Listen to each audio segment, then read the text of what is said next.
you such a strong advocate for children's rights? Well, I'll tell you, to be perfectly honest, I'm a child that was the recipient of a lot of support from the community. I'm one of 5 adopted girls in my family, and I was one of the lucky kids that had a home with 2 parents that really funneled a lot of love and support and character into us. And I also realized at a young age that there's a lot of kids out there that aren't as fortunate.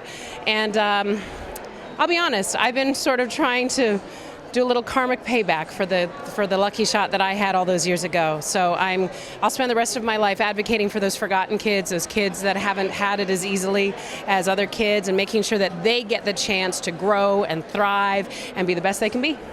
And that's what LA's Best is all about. Can you tell me a little bit more about the organization? You know, it's interesting. I was asked to be their MC for a brunch 1,000 years ago, and I came, but I said, before I come in on host your brunch, I want to learn about the organization. So I went and visited a school site, which I encourage you to do.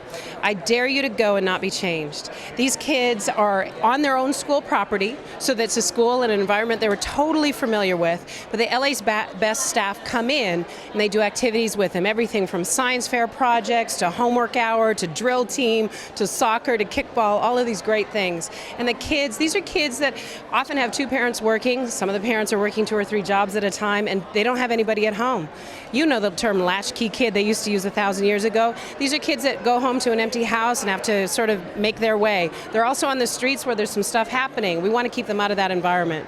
So these kids are allowed to be there, to be themselves, to thrive. They're around people from their own community, kids that look like them, that are hoping to go on to be educators themselves one day, and they thrive. They really do. I go there to get a lot of hugs, I'll tell you, I do.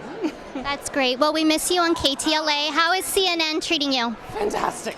It's really great. I'm having a great time. I haven't found my my challenge. You know, Mark Kriske was my challenge. I had to kind of keep an eye on him, our weather guy, and pinch him and smack him in the head. I haven't found my person there, but I'll find you.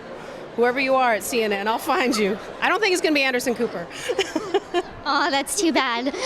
He's so handsome. Oh my goodness. And one last question. You are so successful at your job. Is there any advice you can give to us young journalists who look up to you? Well, first of all, you're doing fantastically. You're already doing great. Look, I'll tell you, work at your craft. Work very hard. Watch people who you admire and try and figure out what it is about them that you like. Study, do your homework, always be involved in your community, always make sure that you're up on current events, always make sure that your writing is really strong. Because if you're a triple threat, that makes you the most desirable employee if you're looking for a job in broadcasting. Don't just be a pretty face, don't just be somebody who's good at asking questions. Make sure you know the craft as well, the craft of storytelling. You're on the right track, I can already tell. Thank you, I really appreciate it. And sorry, can we just get one fashion twirl? Oh my goodness, I don't do these very well. Yay! Well, what designer is your dress? Actually, this is a local designer, sealed with a kiss. You look beautiful. Thank you. Have a great night.